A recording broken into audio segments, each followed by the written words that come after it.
नागिन और giant cobra का जाल। जायंट कोबरा खुद से बातें कर रहा था। उसे किसी भी तरह खुद को ताकतवर होना था। उसने अपनी एक अलग ही दुनिया बसाई थी जिसे वो खुद का घर कहा करता था। कहने को तो घर था, पर किसी शमशान से कम नहीं था। चारों ओर बस इंसान और जानवरों के कंकाल पड़े थे। गिद्ध भी आसपास बैठे हुए थे। चारों तरफ सन्नाटा छाया हुआ था। बस जायंट कोबरा गुस्से में जो चीज फेंक रहा था, बस उन्हीं के टूटने की आवाज आ रही थी। कोबरा कहता है, उब गया हूं मैं बस इंसानों को और जानवरों को खाते खाते। अब मुझे शक्तियां चाहिए। मुझे और बड़ा कुछ करना है। राज करना है, सब पे राज। तभी यह बात सुनकर गिद्ध कहता है, महाराज, आप तो अपने ही नागलोक से निकाले जा चुके हो, फिर दुनिया पर राज कैसे करोगे? तुम्हारी ये हिम्मत? मेरे फेंके टुकड़ों पे पलते हो और मुझे को ताने मार रहे हो। निकल जाओ यहाँ से।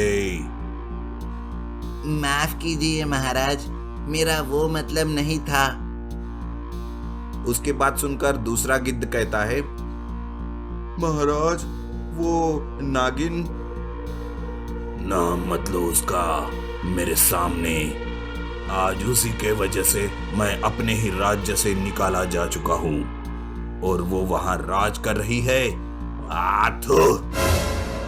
गिद्ध उसके गुस्से को शांत करता है और उसे बताता है कि कैसे कोबरा को बाहर फेंक वो खुद सारी शक्तियों की मालकिन बन नागलोक पर राज कर रही है। अगर वही शक्तियां कोबरा उस नागिन से छीन ले तो वो सारी दुनिया पर राज कर पाएगा।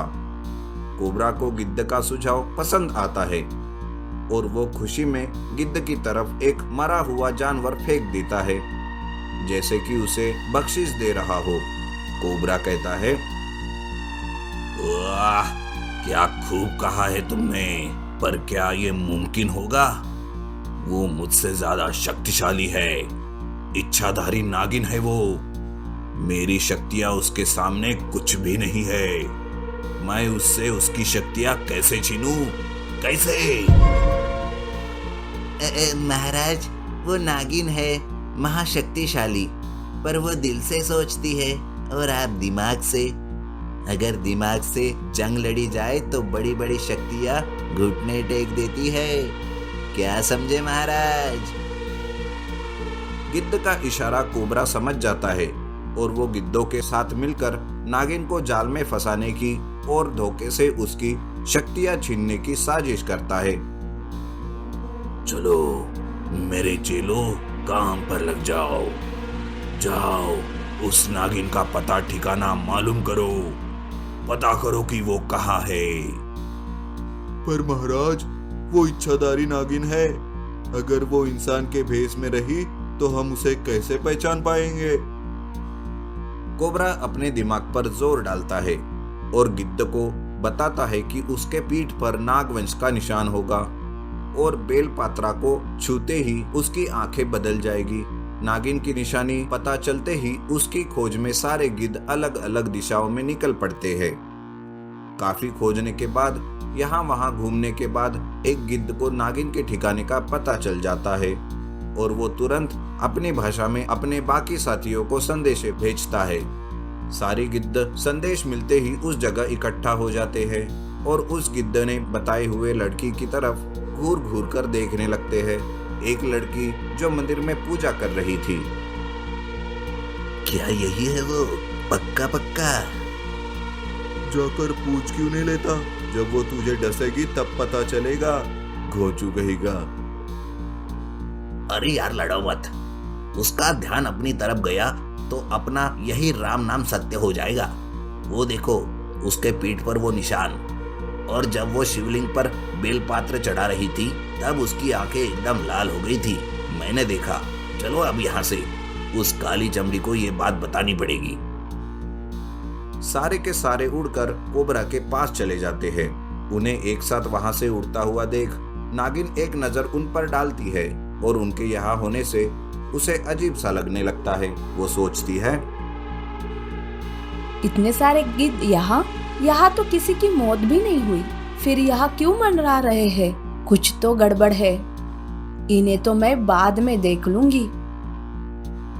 नागिन अपने कुछ नागों को उन गिद्धों के पीछे भेज देती है और खुद अपनी पूजा खत्म करके वापस अपने नागलोक चली जाती है। और वहां गिद्ध कोबरा को उसका पता बताते हैं और ये भी कहते हैं कि वो रोज उस मंदिर में जाती है। अगर उसे कुछ करना है तो वही आसपास कर सकते हैं। एक बार वो नागलोक चली गई तो फिर कोबरा उसका कुछ भी नहीं बिगाड़ पाएगा। कोबरा उनकी बातों से सहमत होता है और वो आज से ठीक 4 दिन बाद जब चंद्र ग्रहण लगेगा तब उस नागिन को फंसाने की साजिश रचता है, क्योंकि उस दिन उसकी शक्तियां कमजोर होती है। उस नागिन को इंसानों से बड़ा लगाव है, खास करके बच्चों से। आज यही उसकी कमजोरी बनेगी। तुम लोग वो जिस रास्ते से गुजरती है ठीक वहीं से उसके आंखों के सामने एक इंसानी बच्चे को उठाकर उड़ जाओ। वो जरूर उसे बचाने के लिए तुम्हारा पीछा करेगी और यहाँ तक आ जाएगी।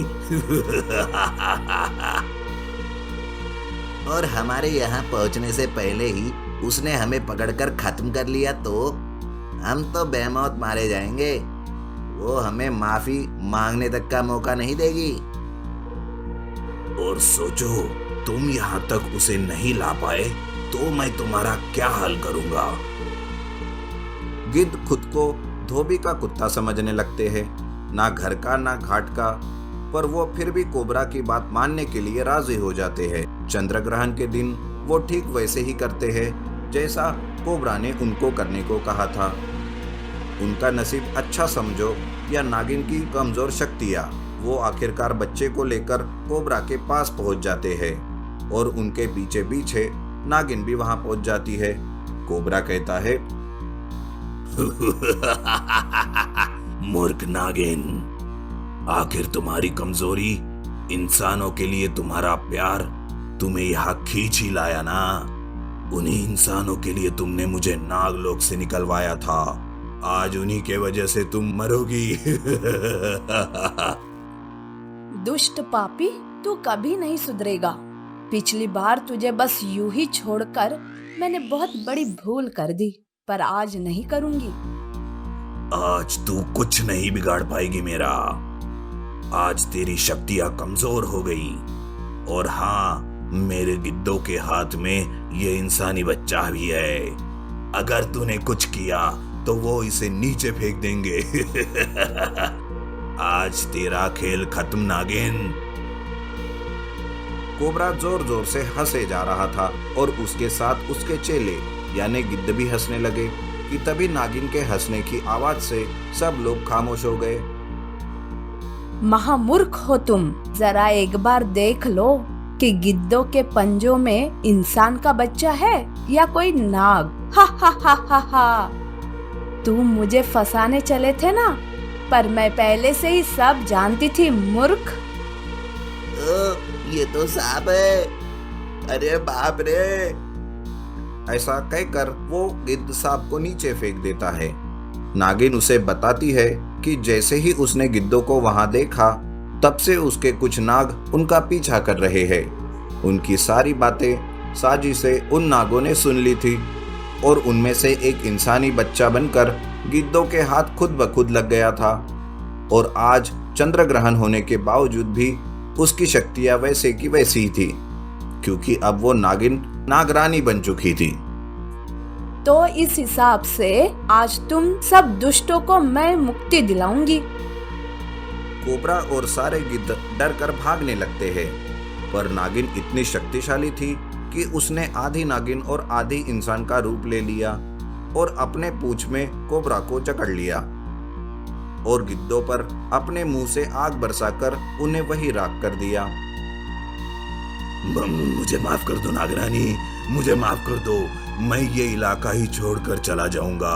अपना मुंह आपको फिर कभी नहीं दिखाऊंगा। मैं वादा करता हूँ नागिन। तुझ पर एक बार भरोसा कर मैंने बड़ी गलती कर दी।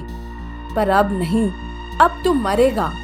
नरक में जाकर अपने गुनाहों का प्रायश्चित कर लेना। नागिन ने उसे कस के जकड़ा और उसे पटक पटक के मार डाला। इस तरह नागिन ने न केवल अपनी शक्तियां का बल्कि अपनी बुद्धि का भी प्रयोग करके एक दुष्ट को खत्म कर दिया।